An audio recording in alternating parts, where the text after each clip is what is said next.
Corona से पहले आजमगढ़ से मुंबई एक रेल चलती थी जो कोरोना काल से बंद चल रही है। हमारा अनुरोध है कि उस रेल को न केवल वो साप्ताहिक थी, उस रेल को हर दिन के लिए शुरू किया जाए। साथ ही साथ अध्यक्ष जी, आजमगढ़ से दिल्ली जाने का केवल एकमात्र जरिया कैफिया ट्रेन है और कैफिया ट्रेन के में बैठने का टाइम तो सुनिश्चित है, लेकिन कब पहुंचेंगे इस बात की कोई भी जिम्मेदारी और गारंटी नहीं है। आप ये समझो अब कि घोषणा होती थी, कुछ नहीं होता था। नहीं, उसके बाद 10 साल से तो आप भी हैं। अरे 10 साल का हिसाब दे दो। चलिए धर्मेंद्र, अरे मेरे पास समय कम है, उसका दुरुपयोग ना करो। अरे कुछ तो दे दो कि केवल उधर के लिए सब कुछ है। बिल्कुल सही, केवल सब कुछ उधर के लिए है तो सबका साथ सबका विकास का नारा बंद करो। और अगर नारा देना है, नारे को सच बनाना है, प्रधानमंत्री जी की बात को सही साबित करना है, तो माननीय मंत्री जी ये जो मांगे हमने रखी हैं। अध्यक्ष जी, बहुत सारे साथियों ने बड़ी जिम्मेदारी की बात कही, जनरल बोगी बढ़ाने से लेके सफाई से लेके उन सभी चीज़ों के साथ अपने को जोड़ते हुए, चूँकि अध्यक्ष जी मैं आजमगढ़ संसदीय क्षेत्र से निर्वाचित होकर आया हूँ। आजमगढ़ संसदीय क्षेत्र अपने आप में बहुत ऐतिहासिक क्षेत्र है। अल्लामा शिबली नुमानी, कैफी आज़मी, अयोध्या प्रसाद हरियोत से लेके तमाम जो हमारे एक से एक महान लोगों की ये सरजमी रही है। अध्यक्ष जी, आजमगढ़ क्षेत्र अलग अलग विविधताओं से भरा हुआ है। आजमगढ़ के लोगों को जहाँ रोज़गार के लिए मुंबई जाना पड़ता है, वहीं शिक्षा के लिए आजमगढ़ के लोगों को इलाहाबाद और प्रयागराज की ज़रूरत पड़ती है। प्रदेश की राजधानी लखनऊ है, देश की राजधानी दिल्ली है। इसलिए मैं अपनी ओर से अपने क्षेत्र के लिए आजमगढ़ से मुंबई, जो कोरोना से पहले, माननीय मंत्री जी ध्यान दे दें, कोरोना से पहले आजमगढ़ से मुंबई एक रेल चलती थी जो कोरोना काल से बंद चल रही है। हमारा अनुरोध है कि उस रेल को न केवल वो साप्ताहिक थी, उस रेल को हर दिन के लिए शुरू किया जाए, बल्कि साथ ही साथ आजमगढ़ से लखनऊ, आजमगढ़ से इलाहाबाद, जहाँ पे इंटरसिटी से डेली लोग आवागमन कर सकें, आ जा सकें, उसके लिए इस ट्रेन को भी शुरू कराने की कृपा करें। साथ ही साथ अध्यक्ष जी, आजमगढ़ से दिल्ली जाने का केवल एकमात्र जरिया कैफिया ट्रेन है और कैफिया ट्रेन के में बैठने का टाइम तो सुनिश्चित है, लेकिन कब पहुंचेंगे इस बात की कोई भी जिम्मेदारी और गारंटी नहीं है। इसलिए मंत्री जी मैं आपसे अनुरोध करूंगा कि आजमगढ़ से दिल्ली के लिए एक नई रेल लाइन, नई रेल ट्रेन शुरू करने की कृपा करें।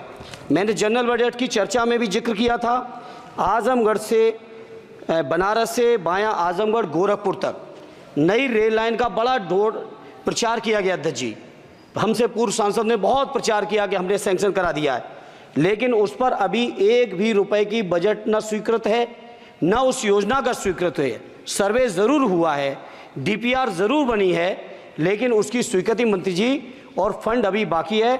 मैं उम्मीद करता हूं कि आप इसको ज़रूर ध्यान देंगे।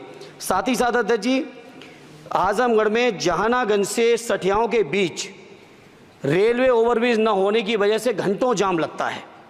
इसी तरह से 2 जगह और हैं, कुटवा मझगवा, बालीपुर से रानी की सराय, डुगवा कोटवा रेलवे पर अंडरपास की बहुत ज़रूरत है।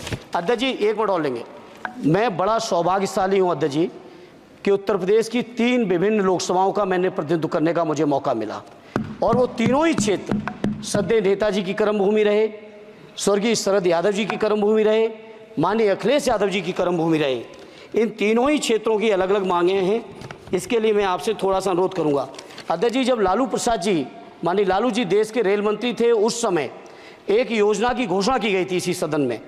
वो घोषणा थी मैनपुरी से एटा, कासगंज होते हुए बदायूं, बदायूं से संभल होते हुए गजरौला तक नई रेल लाइन की घोषणा की गई थी माननीय मंत्री जी, माननीय लालू जी के समय, और आज तक उसकी घोषणा पे कभी सर्वे भी नहीं हुआ। इसलिए मेरा अनुरोध है, वो पुरानी योजना है। सर जी, आप ये समझो अब कि घोषणा होती थी, कुछ नहीं होता था।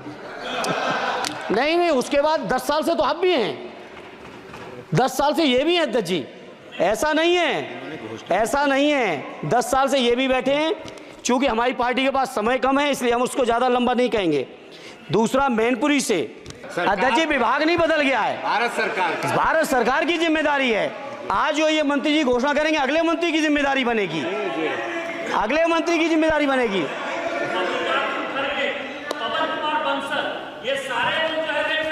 अरे 10 साल का हिसाब दे दो, अरे 10 साल का हिसाब दे दो। चलिए धर्मेंद्र जी अरे मेरे बोलिए। पास समय कम है, उसका दुरुपयोग ना करो। धर्मेंद्र जी बोलिए। अध्यक्ष जी, मैनपुरी से दिल्ली के लिए, मैनपुरी से लखनऊ के लिए, बदायूं से लखनऊ के लिए, बदायूं से दिल्ली के लिए इन रेल लाइनों की सख्त, रेलवे ट्रेनों की सख्त ज़रूरत है। माननीय मंत्री जी, 5वें नंबर की आपकी इकोनॉमी आ गई। आपके पूर्व जो हमारे सदस्य हैं निशिकांत जी, आपके हिसाब से तो सब कुछ बदल गया रेल में। अरे कुछ तो दे दो कि केवल उधर के लिए सब कुछ है, बिल्कुल सही, केवल सब कुछ उधर के लिए है। तो सबका साथ सबका विकास का नारा बंद करो, और अगर नारा देना है, नारे को सच बनाना है, प्रधानमंत्री जी की बात को सही साबित करना है, तो माननीय मंत्री जी ये जो मांगे हमने रखी हैं, आजमगढ़ लोकसभा के लिए रखी, मैनपुरी के लिए रखी, आजमगढ़ के लिए, बदायूं के लिए रखी, संभल के लिए रखी, एटा के लिए रखी, इन सभी को पूरी कर दीजिए मंत्री जी।